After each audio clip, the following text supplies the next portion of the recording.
이러한 조건에서 남한의 통일운동이 과연 앞으로 어떻게 가져갈 것인지 이런 부분을 보겠습니다. 남한의 통일운동 세력은 현재 자주화 운동이라는 측면에서 자주화 운동을 하기 위한 각종 연대기구, 즉 자주전선을 구축하고자 합니다. 자주화 운동의 내용과 그 목적을 인민대중이죠. 인민대중의 자주. 오늘날 자본주의 사회에서 인민대중의 대다수는 노동자 민중이죠. 노동자 민중의 계급적 억압으로부터 해방이죠. 쉽게 말하면 계급 모습. 그리고 전 계급적인, 전 계층적인 민족이죠, 민족. 이 민족이 외세로부터의 해방, 민족 해방이라는 거죠. 민족 해방은 하나의 민족이 자주적인 하나의 민족 통일 국가를 수립하는 것. 남한 사회는 발전된 자본주의 분단 국가죠. 현재 아주 고도로 발전된 선진국입니다. 자본주의 국가. 근데 분단된 상태. 아주 특수한 성향. 남한에서 인민 대중의 자주라는 거는 사실은 이제 발전된 자본주의이기 때문에 조직된 노동자를 중심으로 한 노동자 민중의 자본주의 변혁, 계급 모순의 문제와 조직 노동자를 중심으로 한 역시 노동자 민중의 평화 통일의 실현이라고 볼 수가 있겠습니다. 문제는 최근에 북조선의 입장 변화, 평화 통일 노선을 폐기한 걸 봤을 때 남한에서도 이 평화 통일 노선을 폐기하고 평화 공존으로 궁극적인 목적을 대체할 수 있냐. 북조선의 최근 입장은 남북이 별개의 국가로서 평화 공존을 해야 되지만 현재 적대 교전 상태에 있기 때문에 그죠? 원하지 않는 전쟁이 발생하면 그 기회에 남한을 정복해서 사회주의 국가로 통일하겠다는 거죠. 통일보다는 종속시키겠다. 그래서 이제 정복하겠다는 거죠. 이러한 북의 입장 변화가 남한의 통일운동에 직접적인 영향을 줬죠. 북이 통일을 안 하겠다는데 남한에서 통일운동 한다는 게 좀 이상하잖아. 통일을 안 하겠다는 북에게 통일하자고 하는. 그래서 남한의 평화통일운동 단체들은 그 명칭과 목적에서 아까 보듯이 통일을 빼고 평화공정과 평화통일을 가로막는 장애들을 철거하는 자주화 운동으로 전면적으로 그 명칭과 목적을 전환할 거예요. 자주화 운동의 핵심은 뭐냐면 미국의 한반도 지배 정책이죠. 그리고 군사 긴장 정책, 평화협정을 반대하고 있습니다. 구체적으로는 이제 한미동맹과 한미일 군사 공조에 대한 반대, 주한미군 철수 운동이 될 거예요. 구호로서는 이제 온건한 쪽에서는 반전 평화 정당, 정당들은 이제 반전 평화 정도 수준으로 온건하게 할 것이고 급진적인 뭐 범민련 이와 같이 급진적인 사회단체는 반미 반제를 주장할 것입니다. 온건한 측면의 반전 평화, 그죠? 관점에서도 이 북미 평화협정이 중요한 경로, 반전 평화를 한다. 평화, 한반도에서 전쟁을 중단시켜야 돼. 평화.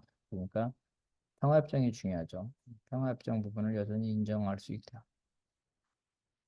반미 반제의 경우에는 좀 급진적이죠. 북의 핵무장 역량을 강조해서 핵무장을 중심으로 해서 통일을 가져오겠다는 이 최근의 북의 입장이죠. 이와가 유사해지면서 핵무장을 통해서 미국 등 제후주의 국가를 축출하고, 그죠? 힘을 기반으로 하기 때문에 상대적으로 협상을 전제로 하는 평화협정 목소리가 약화될 것으로 봅니다.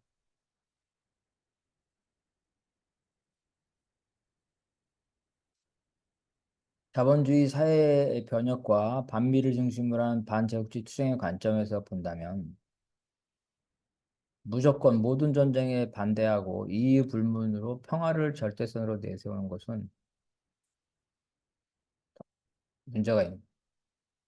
그러니까 자본주의죠. 자본주의를 사회 변혁이라고 반제국주의와 투쟁을 하면 필요하다면 사회 변혁을 위한 혹은 제국주의 반대를 위한 전쟁에도 가능할 수 있다. 이런 입장이 되는 거죠.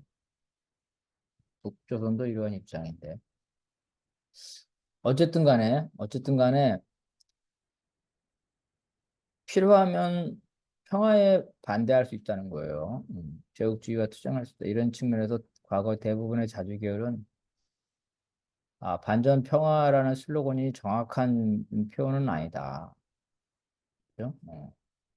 운동하는 사람들이 무조건 전쟁에 반대하고 무조건 평화에 반대하면 필요하다면 전쟁이 일어날 수도 있는 거고 평화를 깨를 수도 있다 이런 입장.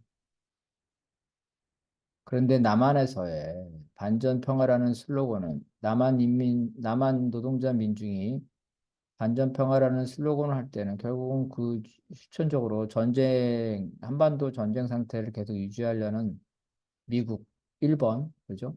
이런 반미 반제로 귀결된다는 거죠. 또 한편으로는 대중적으로 볼 때 반미 반제라는 표현은 너무 강하다. 수용되기 좀 쉽지 않다는 거죠. 그래서 최근에 와서 일부 자주계열이 이런 반전 평화라는 온건한 슬로건에 힘을 실어주고 있다. 문제는 반미 반제이든 반전 평화이든 이러한 자주화 자체가 한반도에서 노동자 민중의 궁극적인 목적이 아니라는 거죠. 반미 반제 반전 평화가 목적이 아니죠. 반미 반제 반전 평화를 통해서 뭔가 획득하려는 궁극적인 목적이 있다. 바로 노동자 민중의 궁극적인 목적은 음, 낮은 차원에서는 남북이 두 개의 국가를 유지하지만 서로 평화 공존하는 거고 그러면서 서로 공동으로 번영하는 거죠. 남북의 경제 차가 너무 심한데 남북이 공동으로 번영한 높은 차원에서는 평화 통일이라는. 그래서 자주화라는 건 남북의 공존과 번영, 통일을 실현하기 위한 경로이자 중간 목적이지 자주화 자체가 안전평화라든가 반미반제 자체가 목적이 될 수가 없다. 그래 이러한 반전평화가 됐든 반미반제가 됐든 이러한 자주투쟁에 있어서 어, 자주적인 역량을 집결해야 되죠. 그런 자주전선으로서 대중투쟁 전선과 정치전선을 한번 보겠다. 첫 번째는 자주화를 실현하기 위한 노동자 민중의 투쟁 전선이 구축된다. 그러니까 주로 말하면 민족 모순, 통일 문제, 혹은 반전 평화, 미국의 전쟁 반대 이런 것들을 하는 전선이죠. 과거에 통일연대가 이러한 역할을 주로 했죠. 통일연대, 범민련 높은 수준에서 6.15 이런 것들이 다 이런 거죠. 이러한 새로운 전선이죠. 민족 문제에 집중하는 새로운 전선. 주로 낮은 단계의 연방제를 준비해오던 남북 해월이 이루어진 평화통일단체죠. 범민련이라든지 6.15 공동선언 실천이라 이러한 단체들이 발전적 해체를 하고 있어서 이들이 새로운 자주전선을 형성할 것으로 봅니다. 둘째는 한국 사회는 이러한 그 민족 모습뿐만 있는 게 아니라 아직 민주주의도 달성하지 못했어요. 완전하게 표현의 자유, 집시법, 국가보안법 이런 문제가 있죠. 민주주의 문제, 그죠? 그다음에 어떤 자주화의 문제, 그리고 노동자 민중의 계급 모순 이런 것들이 실현하기 위한 단순한 자주전선이 아니라 자주 이상의 평등 문제까지도 가고 민주주의 문제까지도 가져가는 높은 수준의 대중적인 투쟁 전선이 필요하죠. 이것이 예, 정, 재정비됩니다. 평화통일 노선의 위상 변화에 따라서 새로운 노동자 중심의 자주적인 투쟁 전선이 여기서 형성되면 그걸 동력으로 해서 이거를 포함하는 그죠? 이걸 포함하는 좀 더 넓은 범위의 주체와 요구를 가지고 있는 포괄적인 대중투쟁 전선이 정비되고 확대되는 겁니다. 과거에 이제 이런 거죠. 과거에 민중연대가 있었죠. 자주와 평등 문제를 모두 포괄해서 하는 투쟁 전선체, 진보연대, 민중공동연대 있었는데 갈수록 유명무실해지고 있습니다. 그래서 갈수록 쉼을 받지 못하는 이런 유명무실해진 상설적인 투쟁 공동체가 다시 활성화되는 계기를 만들 수 있다. 남북 케어로 구성된 평화통일 단체들이 발전적 해체를 새로운 전선을 만들 때 이 전선이 더 나아가서 큰 덩어리의 투쟁 전선체, 큰 덩어리의 투쟁 전선체를 만들 수 있다. 셋째는 과거 민주노동처럼 이런 노동자 민중의 자주적인 권력을 창출하기 위한 진보적인 정치 전선을 구축해. 노동자 민중이 맨날 요구만 하면 안 되죠. 자기가 실제로 그 자신의 요구를 실현할 수 있는 정치적 권력, 노동자 민중의 권력을 쟁취하고 그러기 위해서는 정치 전선, 정당이 필요하다. 그래서 이러한 대중적인 진보정당으로서 민주노동당이 있었지만 민주노동당은 정파연합당의 한계를 극복하지 못했죠. 정파 간의 대립, 분당, 결국은 민주노동당은 통합진보당을 거쳐서 소멸됐습니다. 물론 이런 소멸된 근본적인 원인은 통합진보당의 해산이라는 국가 권력이었지만 그 내부의 한계도 분명했다는 거죠. 이런 민주노동당의 한계를 볼 때 단일 정당은 어렵다.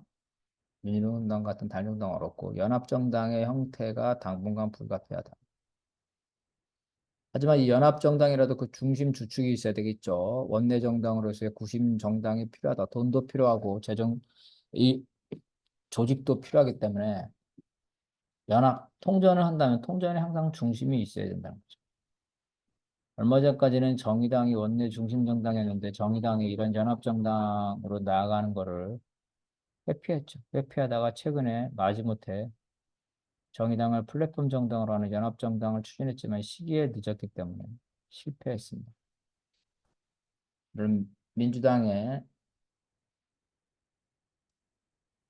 위성정당이죠. 민주당의 위성정당에 진보당 등이 가입함으로써 정의당의 플랫폼 정당이 실패하는데 또 커다란 원인이 됐다. 그래서 과거에 원내 진보정당이 정의당이 하지 못한 구심 역할을 누군가 해야 되는데 현재로서는 유일한 원내 정당이죠. 어, 3석을 가지고 있는 진보당이 할 수밖에 없는 이러한 상태라는. 그래서 이제 진보당이 민주주의죠. 자주를 내걸고 민주주의와 자주 문제에서는 민주당과 상한발 연대를 할 수 있죠.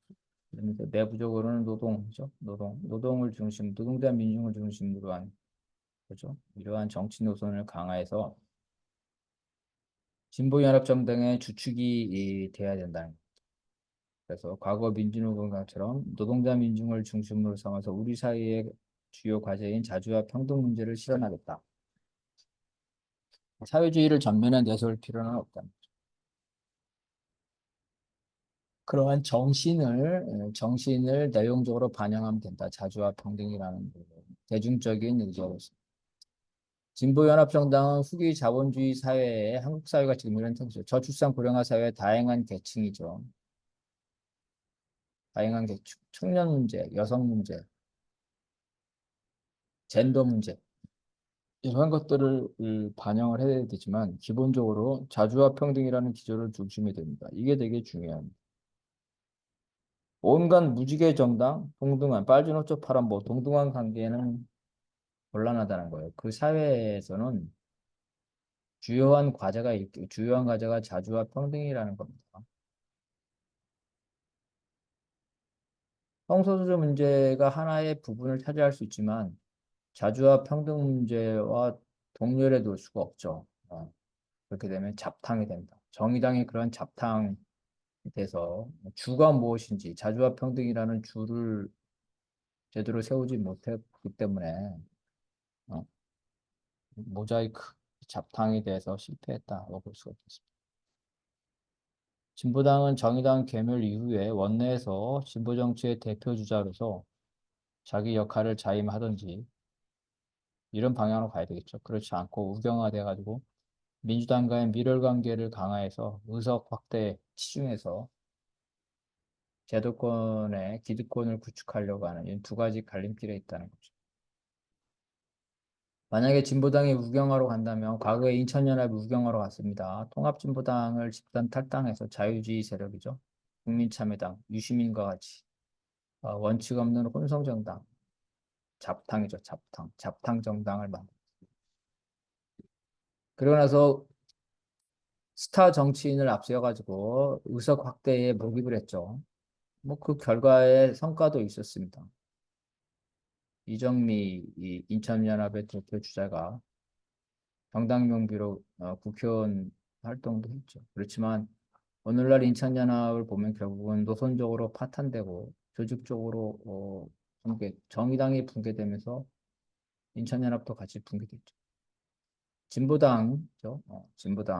진보당도 역시 인천연합처럼 우경화의 길로 간다면 결국은 독자적인 기반을 형성하지 못하고 노선적으로나 조직적으로 붕괴될 수 있다. 진보당 우경화는 성공할 수 없다.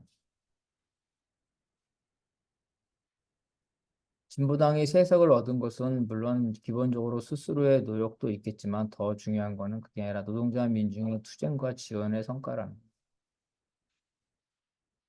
2012년 2008년 광우병으로 시작된 촛불 집회에서 야당은 하나가 되라. 그죠? 반 이명박 전선의 전면적인 야권 연대로 나타났기 때문에 2012년 그 전에 이미 2010년부터 민주당이 이러한 전면적인 야권 연대의 여론을 수용을 해서 후보 단일화 전술로 나왔죠. 그래서 2010년과 2012년에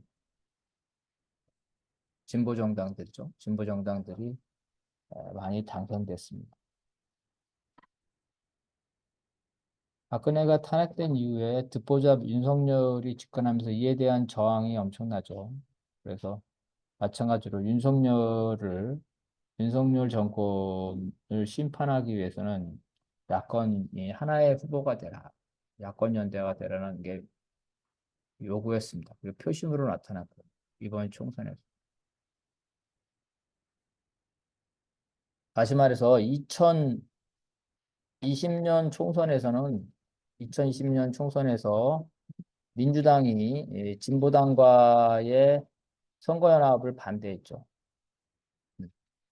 진보당과의 비례연합정당, 그죠? 비례연합정당을 반대했습니다. 성사되지 못했습니다. 이번에는 성사했다는 그 차이점이 뭐냐는 2020년, 그죠? 문재인 정권이네. 문재인 정권 시절에 여당일 때는 성사되지 못했는데 야당일 때는 성사했다는 거예요. 바로 이거는 반윤석열 야권 연대의 민심 때문에 그렇다는 겁니다. 그러한 민심 때문에 민주당이 진보당과 이번에는 비례연합정당을 해서 그 결과 진보당이 3석을 얻었다는 거예요. 크게 보면 본인들의 노력도 있겠지만 더 큰 거는 바로 이러한 정세, 노동자 민중의 반윤석열 투쟁이라는 이러한 정세 때문에 진보당이 3석을 얻은 거라는 겁니다. 자기의 독자적인 힘으로 얻은 게 아니라. 다음에 2027년 대선에서 민주당이 승리할 가능성이 높죠. 지금 윤석열이 너무 인기가 없기 때문에. 그러면 2028년 총선에서는 민주당이 여당이 됩니다. 2020년과 유사한 사태죠. 민주당이 여당이 되면 국정개혁에 힘을 실어줘야 한다는 명분으로 민주당이 국회를 지배해야 되는 거예요. 단독으로. 그렇기 때문에 2020년처럼 진보정당과 비례연합정당에 반대할 수가 있다는 거. 혹은 아예 연동형 비례대표제를 약화시키는 선거법 개정을 할 수도 있고 위성정당을 통해 의석을 독점할 수도 있고 민주당에 의존하는 원내 진출 전술은 매우 위험하다. 정세에 따라서 민주당의 의지에 따라서 진보 정치의 기반, 원내 기반이 붕괴될 수가 있다. 그러므로 노동자 민중의 단결된 지지를 기반으로 해서 원내에서 독자적인 기반을 확대해야 된다. 다시 말해서 진보 연합정당을 통한 진보 정치의 독자적인 원내 진출을 끊임없이 노력해야 합니다. 진보당이 원내에서 자리 잡으려면 우선 과거 권영길 노회찬 심상정처럼 민중의 호민관으로서 야, 노동자 민중을 위해서 국회에서 대변하고 있구나 이런 의정활동에 보고는 기본소득당 지금은 새진 최진보연대인가 어쨌든 얘는 기본소득당의 용해인 의원이 이런 측면에서 상당히 호평을 받고 있습니다. 주변에서 잘한다, 용해인 잘한다 이런 호평을 받고 있는데 어쨌든 이러한 의정 활동의 성과가 있어요. 그렇다고 해서 스타 정치인만으로는 안 되죠. 민주노동당 때 이미 그걸 봤습니다. 스타 정치인 가지고는 부족하다. 기반이 더 확대돼야 된다. 울산과 창원 등 노동자 밀집 지역에서 독자적으로 당선될 수 있어야 되고, 그죠? 그 외의 지역에서는 자유주의 세력과 선택적 야권 연대를 통해서 의석을 확대. 선택적 무조건 야권 연대하면 안 되죠. 자유주의 세력과